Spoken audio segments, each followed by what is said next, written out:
¿Cómo están amigos, amigas que leen por gusto? Sean bienvenidos a una nueva transmisión. Ya estamos en días de feria. La Feria del Libro de Lima empieza el 22 de julio. Luego, pues de una pausa debido a la pandemia, ahora por fin nuevamente en etapa presencial. Y van a venir una serie de invitados muy representativos, muy significativos. Y me acompaña hoy, tengo el gusto, el honor de recibir al profesor Efraín Cristal. Él es un investigador, doctor en literatura en la Universidad, Departamento de Literatura Comparada de la Universidad de California, investigador pues acucioso, muy profundo de la obra de Mario Vargas Llosa, y recientemente acaba de publicar un libro muy interesante titulado Querencias, Guerra, Traducción y Filosofía en Jorge Luis Borges. Un honor tenerlo aquí, profesor Cristal. ¿Cómo le va? Bienvenido. Muchísimas gracias por tenerme aquí. Es un placer y un honor poder platicar con usted. Estamos en contexto pues de la Feria del Libro, la literatura, el libro pues tiene un lugar especial, y es cierto también, una feria pues nos lleva a pensar el papel que tiene la literatura. Y recuerdo que en una inauguración de la feria, me parece que en el año 2012, un escritor argentino llamado Martín Coan, en el discurso inaugural hablaba pues que la literatura es algo que le importa mucho a muy pocos y muy poco a muchos, ¿no? Y usted es un gran lector, investigador y trabaja en un departamento de literatura comparada. ¿Qué, qué lugar ocupa actualmente la literatura en este mundo que ha cambiado y tanto como ahora, ¿no? Luego de una pandemia? Sí, bueno, yo creo que hay algo que es fascinante con relación a la literatura y a todos nosotros, incluso a los que no leen, y es que la narrativa es algo esencial para el ser humano. O sea, es decir, la idea de contar una historia, la idea de relacionar dos hechos que suceden en momentos distintos y encontrarles alguna relación. Creo que eso es fundamental para todos. Creo que nos hace falta a todos contar nuestras vidas. Nos hace falta a todos escuchar las vidas de los demás, las experiencias de los demás. Nos hace falta a todos, creo que en el teatro interno de nuestro propio ser, examinar posibilidades. Creo que sobre todo después de haber vivido una tragedia como la pandemia que todavía continúa, lamentablemente, ¿Cierto? creo que contar nuestras experiencias, compartirlas, imaginar lo que otros han vivido, lo que otros han sufrido, creo que es esencial y eso es lo que está detrás de la literatura. O sea, la literatura es una manera de organizar nuestras experiencias con la libertad de la ficción, por lo demás. O sea, nos permite organizar las experiencias con mucha libertad porque nos permite examinar posibilidades.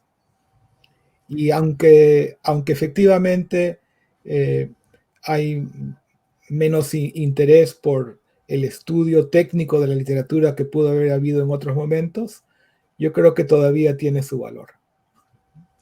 En ese sentido, el valor o la importancia de la crítica literaria o del crítico, ya para llevarlo en la persona de usted, pues es un tipo de lectura muchísimo más especializada, lectura crítica. Y usted tuvo contacto usted nació en Lima en 1959, Así peruano, es. en el año de la Revolución Cubana, para más vínculo con lo latinoamericano.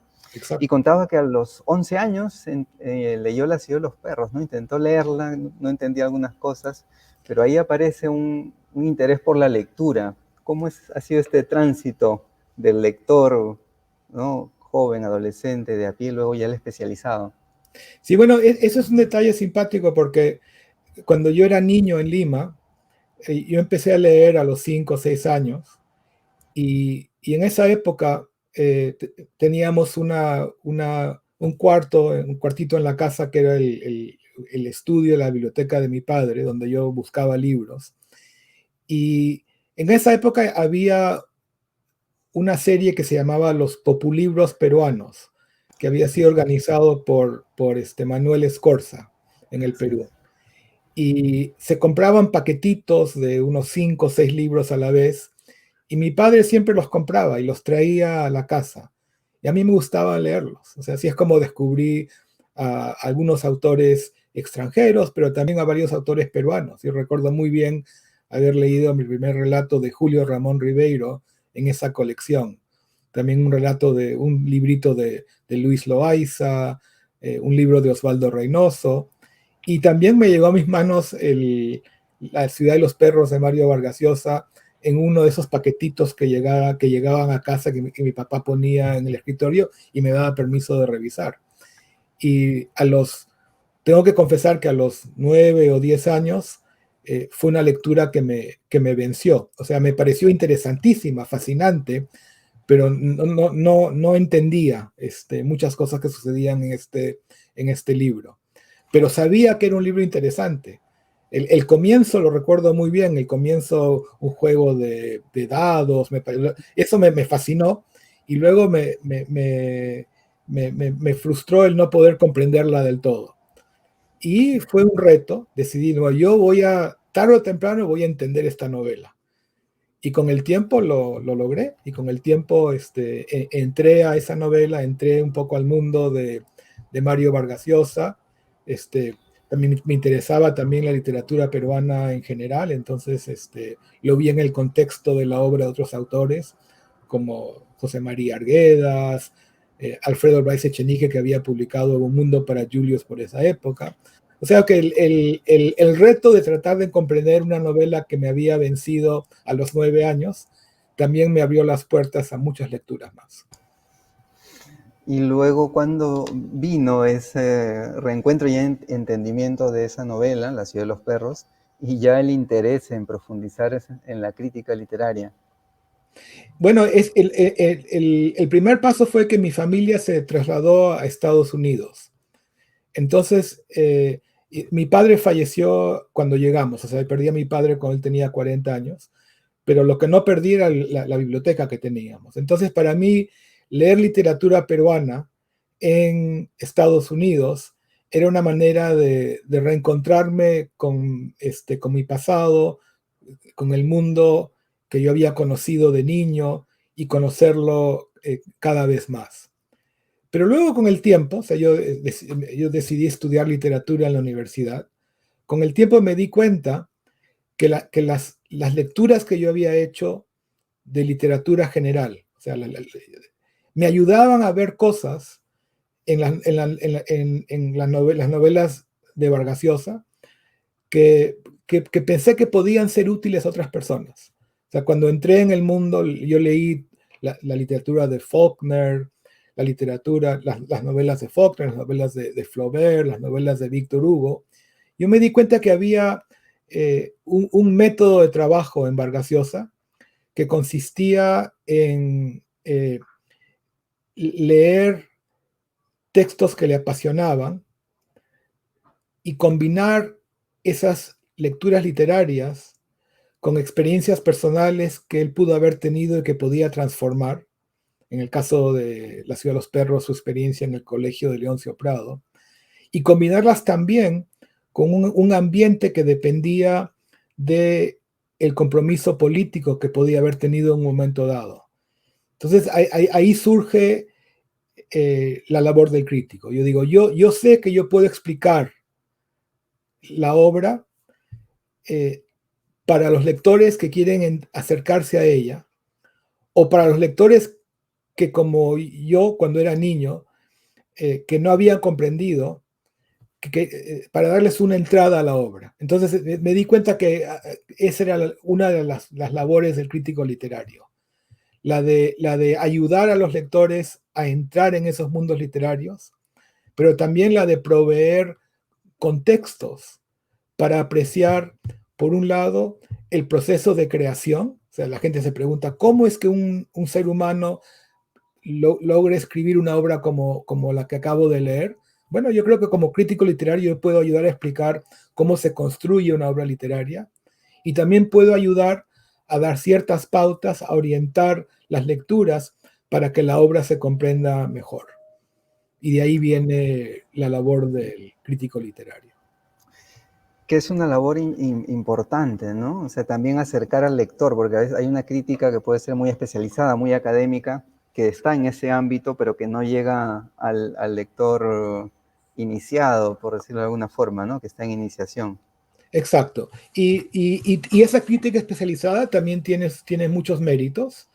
El tipo de crítica que a mí me interesa es una crítica que depende de los conocimientos especializados, pero yo procuro siempre escribir con claridad, con transparencia, para que los lectores no de las obras que yo trato, para que esos lectores no especializados también tengan un puente hacia la obra, también puedan ver cosas que quizás no habrían visto por su cuenta y que yo he visto gracias a el trabajo que he hecho de estudios de contextos, de estudios de obras que los lectores han leído, de reconstrucción de los contextos históricos en los que se escribieron las obras. O sea, yo hago ese trabajo y lo quiero compartir.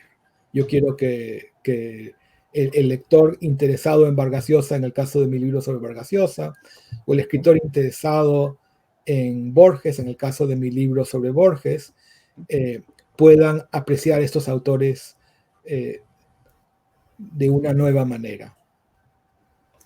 Y en Tentación de la Palabra, pues hay un repaso completo hasta la penúltima novela de Mario Vargas Llosa. Bueno, hasta ese momento era Cinco Esquinas, ¿no? Luego ya vendrían Tiempos Recios. Un Exacto. panorama así completo, ¿no? Sí, Y usted al inicio habla pues de las influencias, algunas no tan evidentes o tan mencionadas como las de César Moro, la de Salazar Bondi, ¿no? Hubo una exacto, amistad entre ellos y exacto. distintos periodos, ¿no? Entonces, a mí me gustaría preguntarle, bueno, primero, ya hablamos de este dato biográfico, esta lectura de La cielo de los perros a los 11 años, pero ya como objeto de estudio, ¿qué es lo que le llama la atención o le interesa mucho de Mario Vargas Llosa? ¿Y qué tipo de escritor considera que es? Si acaso es un escritor ya de otro momento en que de la literatura tenía otro peso en la sociedad, ¿no? En el debate. ¿Qué podría comentarnos ahí, profesor? Sí, en el caso de Vargas Llosa, digamos, cada autor tiene su especificidad. En el caso de Vargas Llosa, lo que me interesó en él y todavía me interesa es que se trata de un escritor que se ha reinventado varias veces. O sea, hay escritores, o sea, Balzac sería un ejemplo, que escriben lo que se podría llamar una comedia humana. O sea, que cada novela de Balzac encaja con todas las otras. Y si uno lee la obra completa de Balzac, uno tiene acceso a un mundo relativamente coherente, en los que aparecen los mismos personajes en muchas novelas, en los que aparecen diversos aspectos de una misma sociedad. O sea, uno lee la obra completa de Balzac y lo que uno tiene es un mundo completo. Bueno, ese no es el caso de Vargas Llosa. En el caso de Vargas Llosa tenemos un escritor que se ha reinventado 3 o 4 veces en su carrera literaria. Es decir, que sus temas literarios, sus procedimientos o técnicas literarias y la visión política que se encuentra en la obra cambia. Y me pareció fascinante estudiar esos cambios. Y creo que en el caso de Vargas Llosa tenemos un documento, la obra completa de Vargas Llosa, es un documento fascinante de la relación que pudo haber tenido la literatura con la política en Latinoamérica, justamente en función a los hechos históricos que corresponden a la Revolución Cubana y a lo que viene después. Pero también en Vargas Llosa tenemos a uno de los grandes inventores en el siglo XX de técnicas literarias. O sea, uno puede leer la obra de Vargas Llosa como una especie de enciclopedia de técnicas, de procedimientos literarios, algunos de los cuales él ensaya porque había leído en otros autores, algunos de los cuales él inventa. Entonces yo creo que tiene otro aporte de la obra de Vargas Llosa, es el aporte de la gran innovación, la maestría técnica y la innovación técnica de Vargas Llosa. Y también creo que tenía Vargas Llosa, y todavía la tiene, la capacidad de contar una historia bien contada, la capacidad como de enganchar a un lector, un poco incluso lo que me pasó a mí de niño, que uno lee los primeras 2 o 3 renglones de una novela y ya se siente cautivado. Uno siente que está ingresando en un mundo que uno quiere tratar de conocer. Creo que eso para mí es el valor de Vargas Llosa.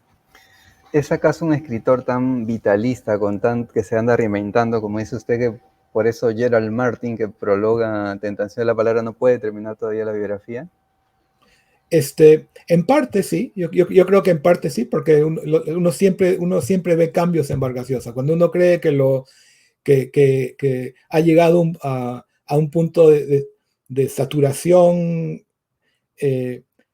aparece algo completamente nuevo, ¿no? O sea, por ejemplo, había una época en la que lo que le gustaba hacer a Vargas Llosa, y lo hacía muy bien, era escribir novelas en las que alternaba registros. O sea, son novelas, eso empieza con La tía Julia y el escribidor. O sea, algunos de los capítulos son capítulos en un tono realista, que te dan la ilusión de ser textos casi autobiográficos, y esos alternan con capítulos mucho más literarios, que corresponden a lo que en la novela son las historias, las fantasías de este escritor de radionovelas, Pedro Camacho. Entonces alterna entre un registro y otro registro. Eso también se da en novelas como El Hablador, que tienen capítulos en los que la experiencia de los estudiantes de universidad en Lima alternan con una voz antropológica que corresponde a una visión del mundo de los indígenas machiguengas de la selva peruana. Entonces o una novela como Elogio de la madrastra, en la que las experiencias de un señor peruano y su vida familiar alternan con descripciones de cuadros famosos. Bueno, entonces de repente uno dice, ya entiendo la nueva técnica de Vargas Llosa. Está alternando registros. De repente aparece una novela como Travesuras de la Niña Mala. Y lo que hace Vargas Llosa en esta novela, nos presenta capítulos que pueden ser leídos simultáneamente en un registro realista y simultáneamente en un registro fantasioso. O sea, porque cada capítulo te da la impresión de ser un momento en la vida de una persona, pero la acumulación de esas experiencias son imposibles. Ninguna persona podía haber vivido todas las cosas que vive la niña mala en esa novela. Entonces, eso es el inicio de un nuevo procedimiento mediante el cual el mismo capítulo puede ser leído de dos maneras. Y puedo retrotraerme a la época de La ciudad de los perros, Conversión en la catedral, o novelas más recientes. Eso es lo que me refiero. O sea, que maneja una técnica y de repente nos sorprende, aparece, se reinventa, otra técnica empieza a predominar. El estudio llega hasta Cinco Esquinas, perdón, iba a Así es. decir El Paraíso en otra esquina, Cinco Esquinas de 2016, y recientemente vino Tiempos Recios, ¿no? Cinco Esquinas, Celebre Discreto, estaba en esta etapa más optimista, como usted la denomina en la obra de Vargas Llosa, pero viene Tiempos Recios, en donde se buscan conexiones, o hay conexiones, bueno, con la fiesta del chivo por un lado, también Sí. con el cierre, un tanto con la historia de Maita, no sé, esta lectura más reciente de esa novela de Vargas Llosa, ¿qué podría decirnos? Yo creo que estamos, o sea, si uno la compara justamente con la fiesta del chivo, aunque hay temas en común, son mundos completamente distintos. O sea, son mundos completamente distintos. En la fiesta del chivo tenemos un intento muy interesante de fusionar lo que es el estudio de una sociedad corrupta, por un lado, y por otro lado, el efecto que puede tener un dictador en la miseria de la gente más cercana a él, ¿no? Entonces es una de las cosas que sucede en esta novela. Pero también está este tema efectivamente del intento de reconciliación, porque el protagonista de la novela, Urania Cabral, al final de la novela, hace un intento que sufrió, ella es una especie de símbolo en la literatura latinoamericana, a partir de Doña Bárbara, de Rómulo Gallegos, aparece el tema de un personaje femenino que representa a la nación y que ha sido abusada por su sociedad y que representa al mismo tiempo los abusos que se han sufrido en una nación. Bueno, ella trata de reconciliarse con la nueva generación de la República Dominicana, etc. Bueno, en la última novela de Vargas Llosa lo que tenemos es algo completamente distinto. Tenemos la historia de las vicisitudes de un personaje medio pícaro, también un personaje femenino, ¿cierto? Que uno comprende y que termina siendo una especie de hincha de Donald Trump en los Estados Unidos. O sea, es una novela completamente distinta que refleja otro tipo de preocupaciones que Vargas Llosa no había tenido cuando escribió La fiesta del chivo. Usted, bueno, ha hecho un recorrido por la obra de Vargas Llosa y recordará esa anécdota que él mismo contaba, ¿no? Con Roger Calois, creo que era que le decía, ¿no? Que le corregía a él quién había matado al esclavo y que él, ¿no? El autor no estaba seguro. Usted creo que Sí. está en condiciones también de decirle eso a Vargas Llosa, quién mató al esclavo. Bueno, lo que yo puedo decir es que la novela está construida de tal manera que si uno solamente lee la novela, o sea, yo no digo, si uno depende solamente de lo que está en la novela, es un hecho ambiguo. O sea, en la novela sabemos que Fernando quiere confesar Alberto, perdón, quiere confesar que él lo hizo, pero dudamos de que sea cierto. Sabemos también que en un momento dado el jaguar lo quiere confesar, pero tampoco estamos seguros porque quizás el jaguar quiere confesar para salvar a Gamboa, que ha perdido su puesto en el colegio por su participación en la investigación. Pero también podía haber sido un suicidio y también podía haber sido un accidente. Yo creo que en la novela misma, uno no puede a ciencia cierta determinar cuál fue la causa de la muerte del esclavo. La novela no nos da la evidencia. La novela nos presenta un caso ambiguo. Y sin embargo, yo creo que esa ambigüedad es fascinante, porque es una ambigüedad que nos permite comprender la corrupción de una institución corrupta con mucho más fuerza que si nos dijera lo hizo el jaguar, o lo hizo Alberto, o fue un suicidio, o fue un accidente. Porque lo que importa a los directores del colegio en la novela no es la verdad. A ellos no les interesa la verdad. No les interesa saber quién cometió, si fue un crimen, no quieren saber quién lo cometió. No les importa que haya sido un suicidio, si lo haya sido, no les importa si fue un accidente, no les importa si fue Alberto, no les importa si fue el jaguar. Lo que quieren es salvar su reputación y esconder el asunto.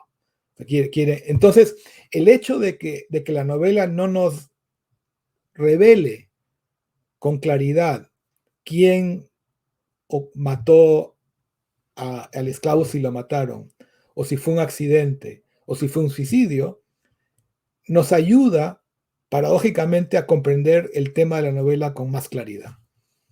Es un tipo de ambigüedad, por cierto, que Vargas Llosa encontró en sus lecturas de Faulkner. Faulkner usaba este tipo de ambigüedad con mucha frecuencia. Hay una novela de Faulkner que se llama Luz de Agosto, y estoy seguro que el protagonista de Luz de Agosto inspiró en parte a El jaguar en la ciudad de los perros. Y este protagonista, que se llama Joe Christmas, no sabe si es blanco o negro en el sur de los Estados Unidos. No lo sabe.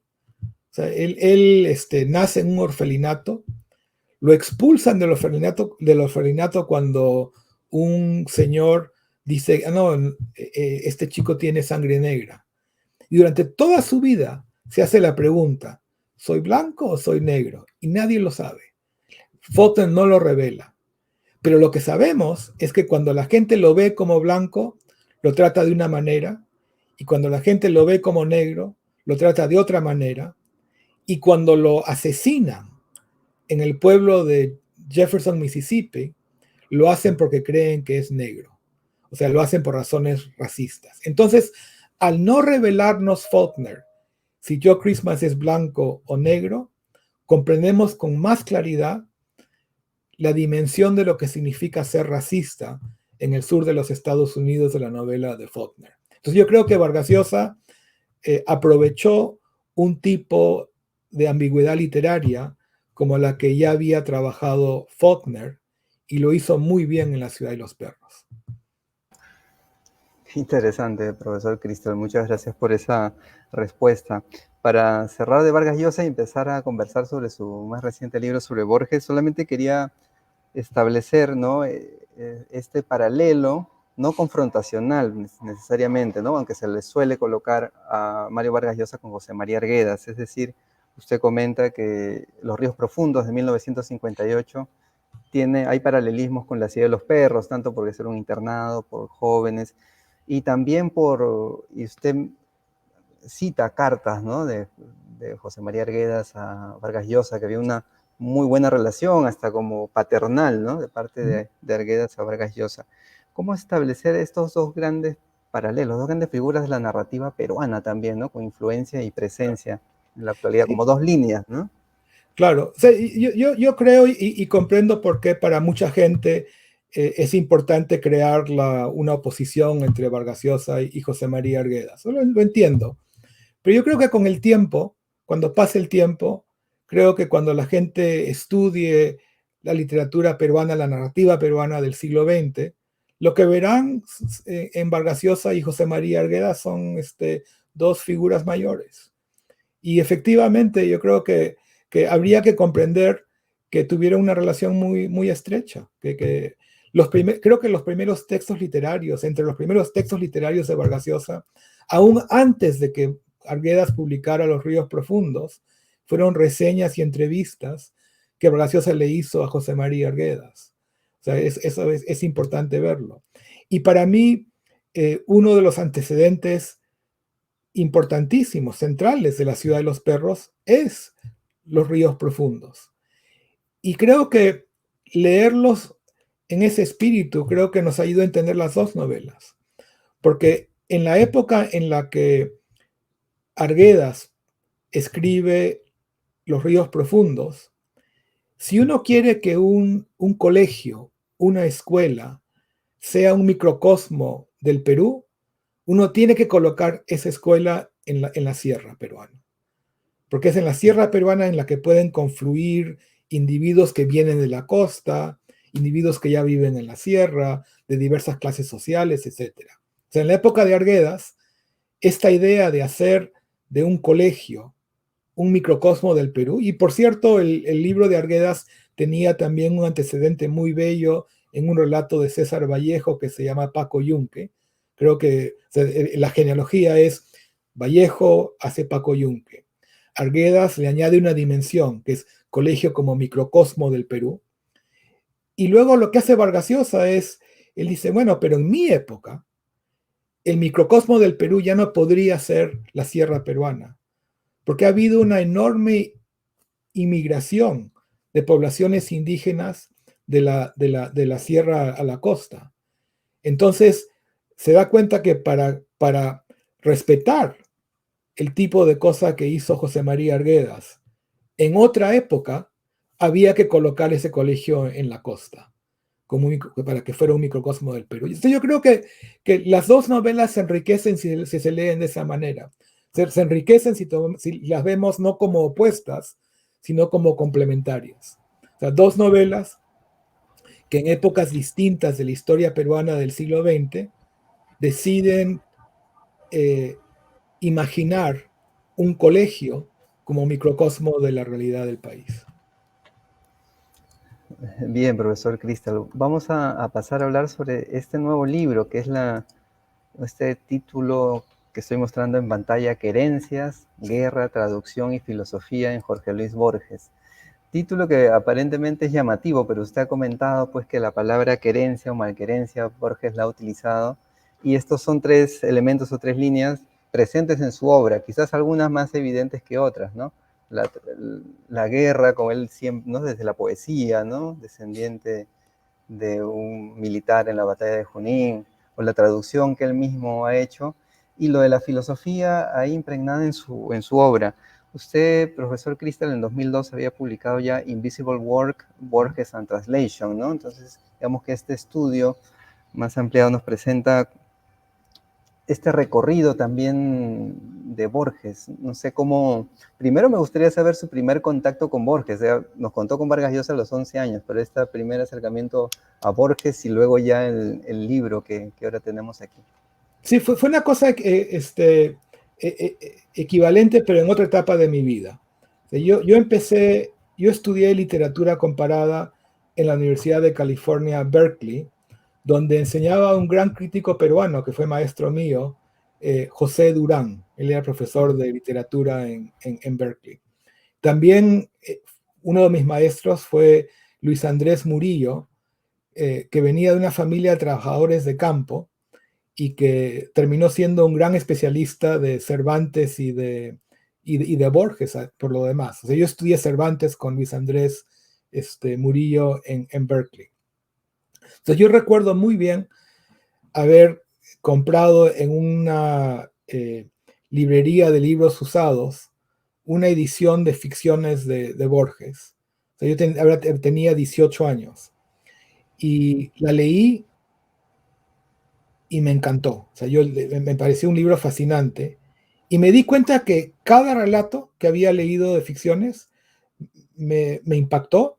O sea, recordaba el tema central, recordaba los objetos imposibles que inventaba, los personajes imposibles que inventaba, pero nunca entendía los detalles.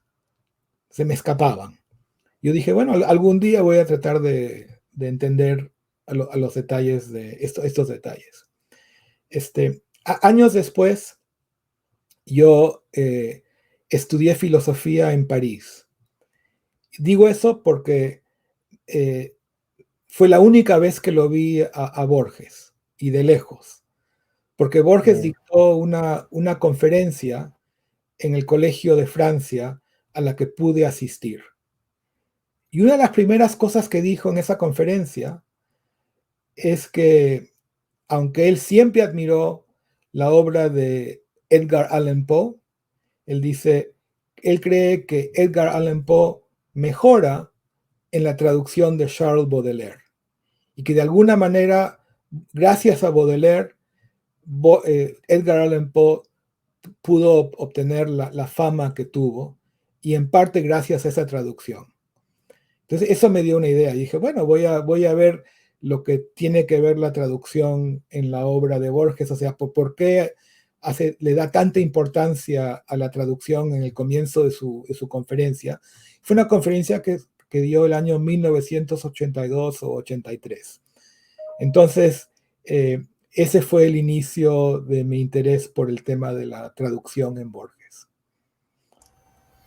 ¿Y qué es lo que le llama más la atención como autor? Ha hablado, bueno, de la construcción de personajes, estas líneas, y hay cuentos pues muy memorables, y la grandeza de Borges y su influencia es muy particular, ¿no? No hay escritores que se resisten a imitarlo, porque además de ser imposible, sino es porque ya hay un universo que él ha construido, y ya por algo existe lo borgiano, ¿no? Entonces, pero como autor, ¿qué nos podría Sí, pero contar?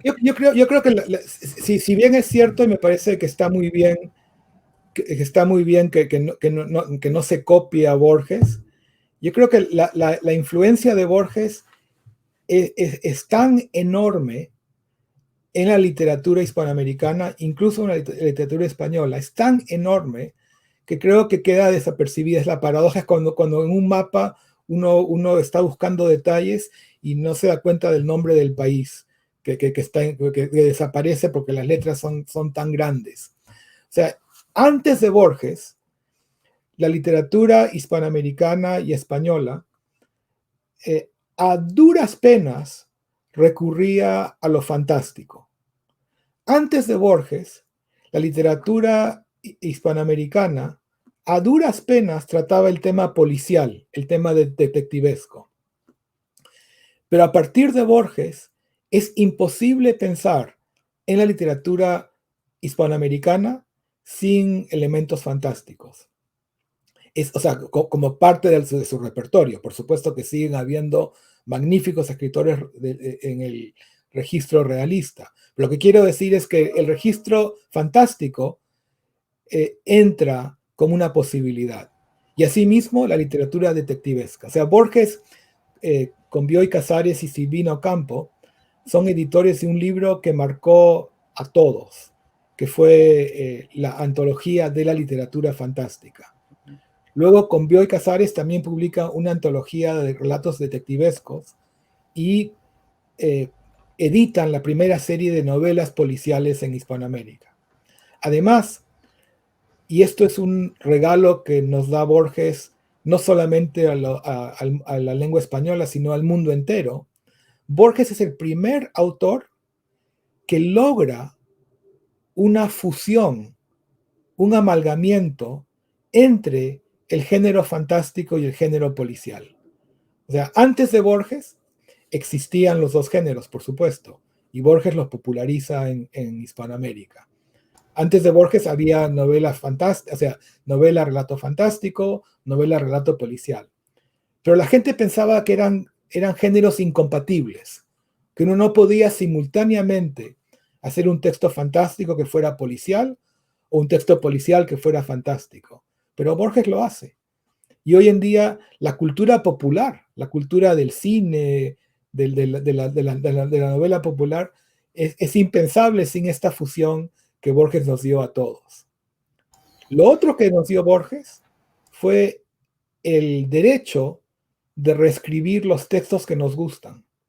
O sea, yo creo que Borges, ese fue el regalo que Borges le dio a García Márquez, a Carlos Fuentes, a Vargas Llosa, a Isabel Allende y a tantos otros. La idea de que uno de los recursos del escritor, por supuesto, es escribir a partir de sus experiencias personales. Por supuesto, a partir de su imaginación. Pero otro recurso es escribir a partir de lo que ya ha leído, de usarlo, modificarlo, transformarlo. Eso no se hacía antes de Borges, a duras penas. Y a partir de Borges, todos lo hacen, siguiendo su ejemplo. Otra inquietud, profesor. Borges en sus conferencias o artículos, y si uno lee algunos cuentos o algunos poemas incluso, hay un poema Mateo 25:30, ¿no? Donde el, Borges hablaba mucho sobre el tiempo como un gran tema. ¿Cómo ubica usted dentro de la obra? Si acaso ese es el gran tema, es difícil, quizás usted nos corregirá o nos comentará, englobar la temática, pero ¿es el tiempo un gran tema, el tema en la obra de Borges? Es un tema muy importante, pero es un tema al que Borges se acerca también con cierta ironía y con cierto humor. Por ejemplo, el ensayo más detenido y completo que Borges escribe sobre el tiempo tiene un título graciosísimo que se llama Nueva refutación del tiempo. De modo que se está burlando de su propio tema desde el comienzo. Está hablando, lo que le interesa a Borges es un poco está jugando con la imposibilidad de hablar del tiempo. Y lo que hace Borges, él lee a una serie de filósofos que han tratado el tema del tiempo a sabiendas de que cada posición que él ha estudiado es incompatible con la otra, y sin embargo las usa todas a su manera para crear pequeños mundos literarios.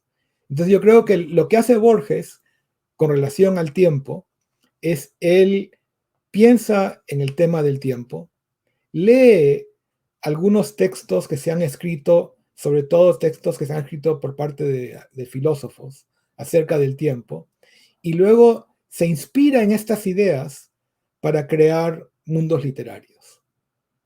Pero lo interesante es de que los mundos literarios que crea a partir de estas ideas no son necesariamente compatibles. O sea, para un relato le interesa el tema del tiempo circular, pero para otro relato le interesa el tema del tiempo cronológico.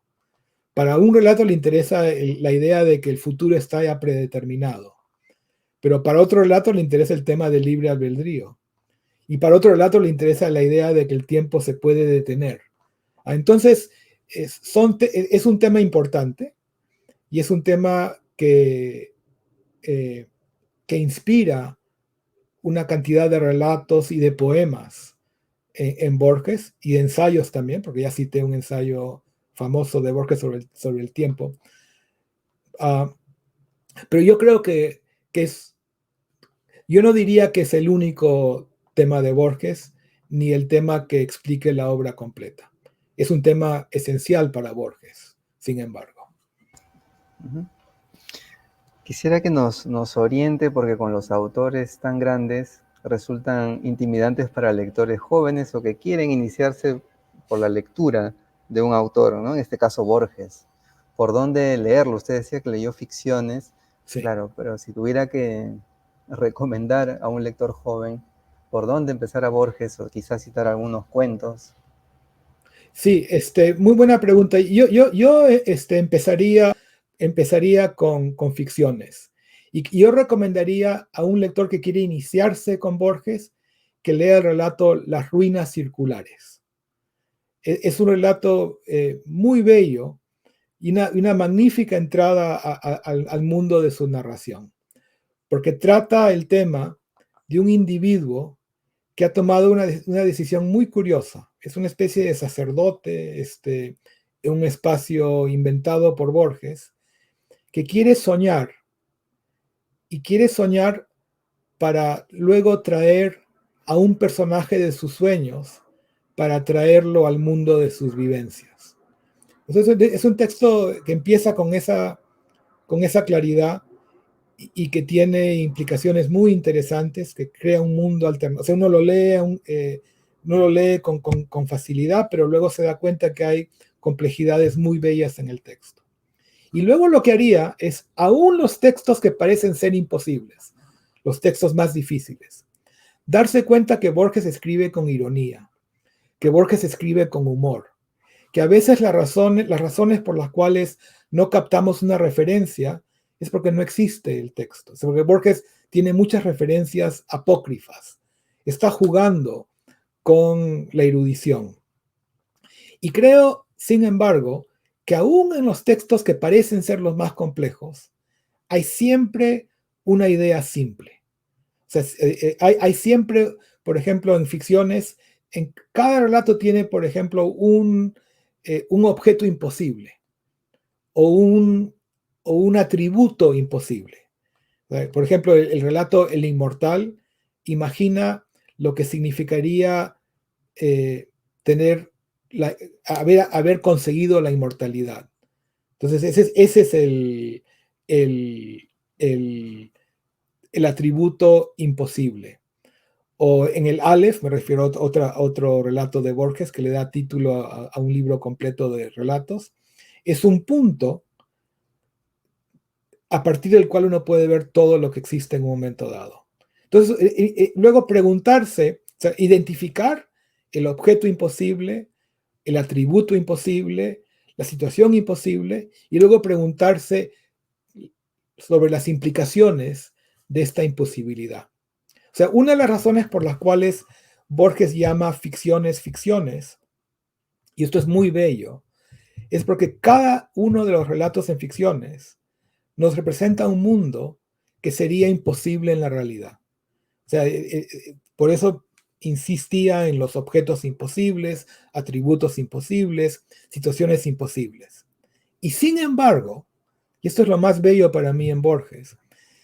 Estas imposibilidades luego nos ayudan a entender el mundo en que vivimos con una perspectiva que quizás no habíamos tenido antes.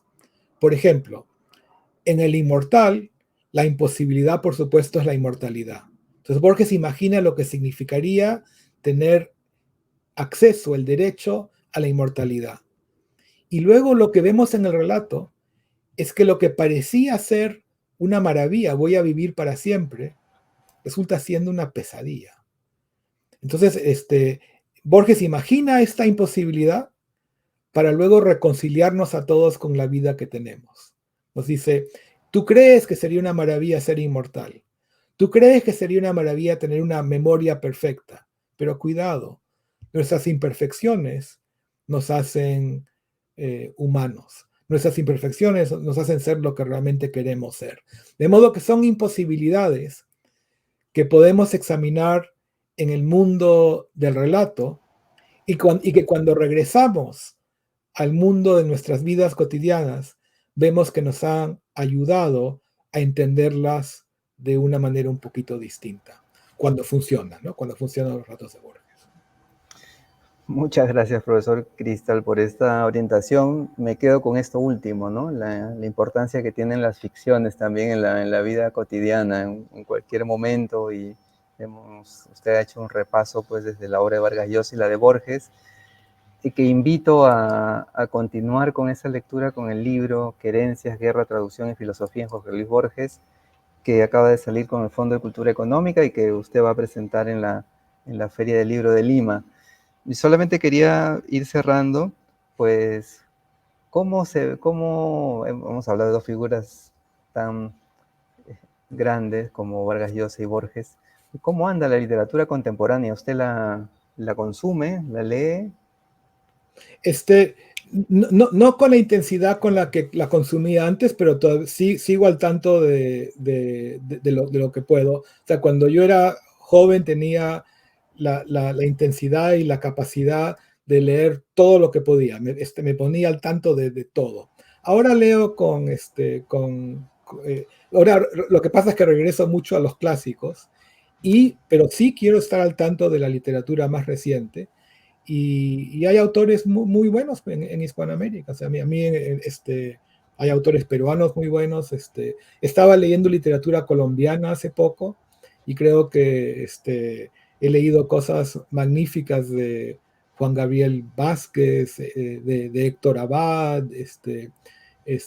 Me gusta en el Perú el cambio que ha tenido Alonso Cueto de novelas realistas a novelas históricas. O sea, yo creo que hay cosas muy interesantes que están saliendo en el mundo literario. Y me gustaría poder tener la capacidad que tenía antes para estar al tanto de todo. Esta pregunta, profesor Cristal, ya de cierre, para mí, yo lo estoy esperando con mucho entusiasmo porque usted es un estudioso, un crítico, un gran lector. Se trata de, haciendo honor al nombre de la página Lee por Gusto, de hablar de 5 libros para usted favoritos. 5 libros, pues este derrotero diverso, amplio, especializado también, como no, Sí. en literatura. Si tuviera que hablarnos de 5 libros favoritos, ¿cuáles serían? Bueno, yo acabo de dar un curso en mi universidad sobre la Divina Comedia de Dante. O sea, yo creo que ese es un libro maravilloso. Y en el Perú hay muchos dantistas, hay muchos dantistas, hay mucha gente que lo lee por gusto, hay gente que lo lee con mucho cuidado, como el profesor Carlos Gatti. También una obra de Shakespeare, la Tempestad de Shakespeare. Es un texto maravilloso que tiene mucho que ver con el tema que hablábamos de la ficción, la idea de ir a un mundo fantástico, que es la isla de Próspero y Miranda y Calibán, y luego regresar al mundo de la realidad en que nos encontramos. Yo diría que ese sería otro texto que me gusta mucho. Luego, a mí me encanta la Cartuja de Parma de Stendhal. Es un libro realmente estupendo. También me encanta la poesía de Blanca Varela. que tiene una claridad, una fuerza y una complejidad simultánea. Tiene imágenes como lo más oscuro del verano.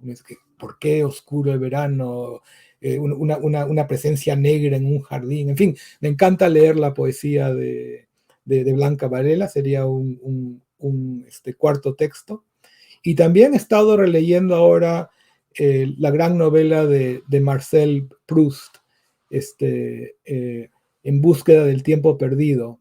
Y lo que me encanta en esa novela es la técnica de la memoria involuntaria para reconstruir la vida humana. Y lo que más me gusta en esa novela es este paso de un personaje que creía que su vida era aburrida, que creía que su vida era inconsecuente. Pero gracias a la memoria, tanto la memoria voluntaria como la memoria involuntaria, se empieza a dar cuenta que su vida tenía sentido. Se empieza a dar cuenta que las experiencias que había tenido, que parecían inconsecuentes, que parecían triviales, en realidad eran experiencias que estaban imbricadas en muchas experiencias humanas más. De modo que gracias a la memoria, lo que parecía que no tenía sentido en la vida humana, resulta que sí la tiene, y la literatura nos da una entrada a todo ello. Esos serían 5 textos predilectos, pero seguramente se me ocurrirían otros si me hace la pregunta mañana. Muchas gracias, profesor Efraín Cristal, pues por su tiempo, en primer lugar, su generosidad también para hablarnos y el entusiasmo que nos transmite también para seguir leyendo por gusto, que es el nombre de esta página. Bueno, y muchas gracias por sus magníficas preguntas. Ha sido un gran placer conversar con usted.